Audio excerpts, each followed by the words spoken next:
चुपचाप बैठ जाओ, धमका कर हमको बैठा दिया। फिर थोड़ी देर के बाद वो अचानक से बिल्डिंग गिर गई और जो बच्चे दबे वो दब गए और जो निकले जो निकल गए। सुबह सर मैं ना सुबह 7 बजे सर ने यूँ कहा कि सुबह 7 बजे स्कूल आ जाना, तो हम सुबह 7 बजे स्कूल चले गए। और फिर माँ जाकर दीदी ने कहा कि झाड़ू निकालो, झाड़ू निकाल कर हम बैठ गए। फिर अचानक से कंकर गिरने लगे तो हमने कहा दीदी कंकर गिर रहे हैं, हमको बाहर जाने दो। तो हमारी दीदी नट गए, हमारे सर भी नट गए कि बाहर नहीं जाएगी, वहाँ पर कंकर कैसे आएंगे, चुपचाप बैठ जाओ, धमका कर हमको बैठा दिया। फिर थोड़ी देर के बाद वो अचानक से बिल्डिंग गिर गई और जो बच्चे दबे वो दब गए और जो निकले जो निकल गए। तो सफाई भी आप लोगों से करवाते थे? हाँ। स्कूल में टीचर? हाँ कहाँ पे सफाई करवाते थे आप? सर हमारे रूम की और 6ठी 7वीं की सबकी। और क्या क्या काम करवाते थे स्कूल? सर और कुछ नहीं करवाते थे। पोशाक मिलता नहीं मिलता बराबर? खाने के लिए पोशाक मिलता है कि नहीं आप लोगों को? मिलता क्या क्या मिलता है सर, दाल चावल मिलते हैं और कभी कभी दाल रोटी मिलती है। रोज? हाँ रोज यही मिलता है। ये कह रहे हैं कि कुंडी लगा दी थी बाहर से टीचर? नहीं लगाई सर, वो अचानक से वो बिल्डिंग डलडी जब बढ़ गया था, लेकिन हमने हेड कर उससे बाहर निकल गए। टीचरों ने मदद की आपकी? नहीं की सर। मीना मैडम ने जरूर कहा कि हमारे बच्चे दब गए, निकालो निकालो, जो गाँव वाले दौड़ आए थे। सर पूरे दिन मोबाइल में ही घुसे रहते थे। टीचर पढ़ाते नहीं थे, मोबाइल देखते रहते थे? हाँ बस थोड़ी एक घटना घंटा। कब हुई थी? प्रार्थना के बाद हुई है, प्रार्थना करने ही वाले थे सर। तो अंदर प्रार्थना करवा रहे थे? हाँ यूँ कह रहे थे। टीचर कहाँ थे उस समय? उस टाइम टीचर तो बाहर बैठे थे, नाश्ता कर रहे थे। बाहर नाश्ता कर रहे थे और बच्चे? कितने बजे से कितने बजे तक स्कूल में था?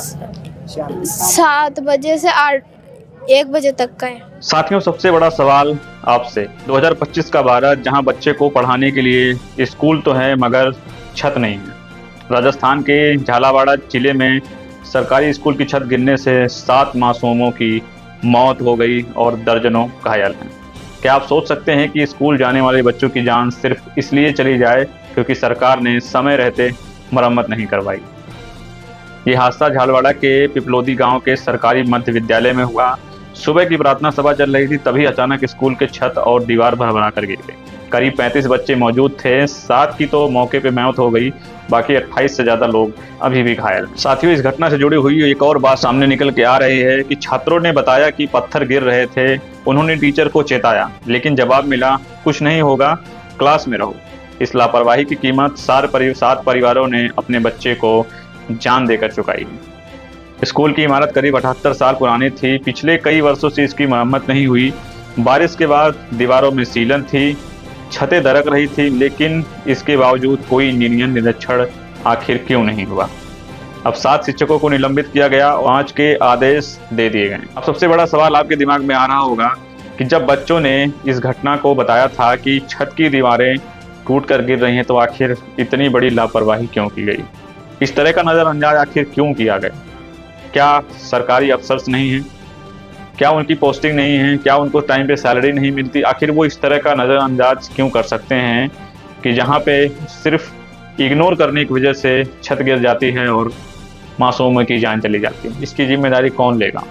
क्या सरकार में बैठे अधिकारी इतने संवेदनशील हो गए कि वो अपने काम को ईमानदारी से नहीं करते हैं और ईमानदारी से ना करने की वजह से आखिर ऐसे बच्चे जो गरीब तबके से आते हैं वो अपनी जान को खो देते हैं? साथियों, मीडिया में तो आपने वीडियो देखा होगा, मीडिया में चर्चाएं चल रही हैं कि मुख्यमंत्री भजनलाल शर्मा ने जो दुख जताया, प्रधानमंत्री ने संवेदना दी, लेकिन अब इन सब चीज़ों का क्या फ़ायदा?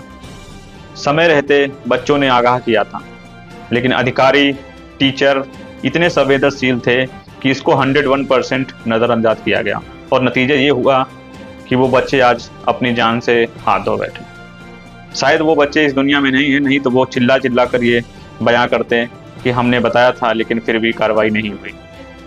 आज लापरवाही की वजह से 7 परिवारों ने अपने बच्चों की आहुति दी। साथियों, ये घटना एक सवाल नहीं बल्कि कई सारे सवाल खड़े करती है। इस घटना ने कई सवाल खड़े कर दिए।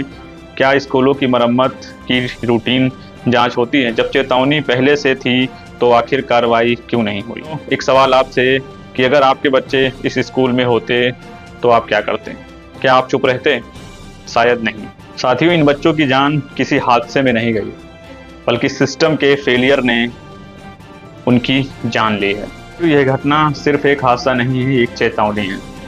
देश भर में हजारों सरकारी स्कूल अभी भी जर्जर हालत में हैं। अब वक्त है आवाज़ उठाने का, ताकि अगली बार कोई मासूम स्कूल में मरने ना पाए। साथियों, अब कई सारे लोग ये कहते हैं कि सरकारी स्कूल में बच्चे पढ़ने नहीं जाते। वजह क्या है?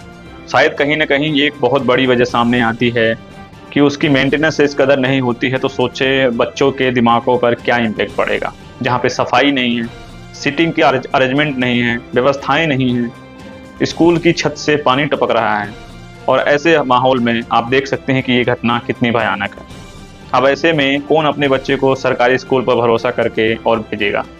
इसीलिए शायद स्कूल में बच्चे ड्रॉप आउट करते जा रहे हैं सरकारी में। प्राइवेट स्कूलों में लोग अपने आप को सेफ महसूस करते हैं, इस वजह से शायद वो अपने बच्चों को प्राइवेट स्कूलों में जाने के लिए प्रेफर करते हैं। साथियों, अब देखिएगा, ये घटना हुई है, अब इससे मीडिया भी बोलेगी, नेता भी बोलेंगे, मंत्री भी बोलेंगे, सारे प्रदेश के मुख्यमंत्री जाग उठेंगे। लेकिन जैसे ही 10-15 दिन बीतेगा, सब अपने अपने घरों में अपने अपने एसी में जाके सो जाएंगे। उनको कोई मतलब नहीं होगा कि आगे का स्कूल फिर क्षतिग्रस्त हो सकता है, फिर कोई छत गिर सकता है, फिर कोई दीवार गिर सकती है, और कई सारे बच्चों की जिंदगी जा सकती है। अब देखिएगा, ये जरूर ऐसा होगा कि 1 महीना बीतते ही लोग भूल जाएंगे, और इस तरह की कोई बात ना तो मीडिया में होगी, और ना कोई नेता करेगा, ना कोई मंत्री करेगा। साथियों, आम जनता बड़ी ही भोली है।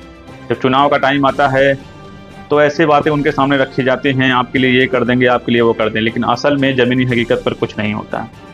और सबसे बड़ा इसमें मीडिया की भूमिका है, जो सिर्फ सरकार की अच्छाइयाँ बताती है। जो इंटरनेट, टीवी, मोबाइल्स हर किसी के घर में देखे जाते हैं। इन मीडिया वालों को हर कोई दिन में एक बार देखे लेता है। शायद अगर ये सरकार से सवाल पूछते ऐसे गंभीर मुद्दों पर, तो शायद इस तरह की घटनाएं रोकी जा सकती थी। टाइमली मेंटेनेंस होता तो शायद आज 7 परिवारों ने जिन अपने मासूम बच्चों को खोया है, वो आज शायद आपके सामने होते, हमारे सामने होते। लेकिन सोचिए कि सिर्फ सिस्टम की फेलियर की वजह से ऐसे बच्चों की जान जा रही है। सवाल बनता है साथियों, सवाल बहुत बड़ा है। आप चुप मत बैठिए, आप भी कहीं ना कहीं सवाल पूछिए, और भेजिए उन लोगों को जो ये लोग कहते हैं कि व्यवस्थाएं बहुत बेहतर चल रही हैं। भेज दीजिए उनको वीडियो, जो लोग हवा में बातें करते हैं जी सब कुछ बहुत अच्छा चल रहा है। साथियों, वीडियो इन्फॉर्मेटिव लगी हो तो वीडियोस को एक लाइक कीजिए। चैनल पे पहली बार आए हैं तो चैनल को सब्सक्राइब कर लीजिए, क्योंकि इस तरह की इन्फॉर्मेटिव वीडियोस हम आपके लिए लाते रहते हैं। साथियों, अगर आपको लगता है कि कोई और वीडियो किसी और टॉपिक पे आनी चाहिए तो हमें कमेंट सेक्शन में ज़रूर बताएं। साथियों, मिलते हैं किसी और बेहतरीन खबर के साथ, किसी और इन्फॉर्मेटिव खबर के साथ। तब तक देखते रहें इंडियन बीजा टीवी में आपके साथ विनय।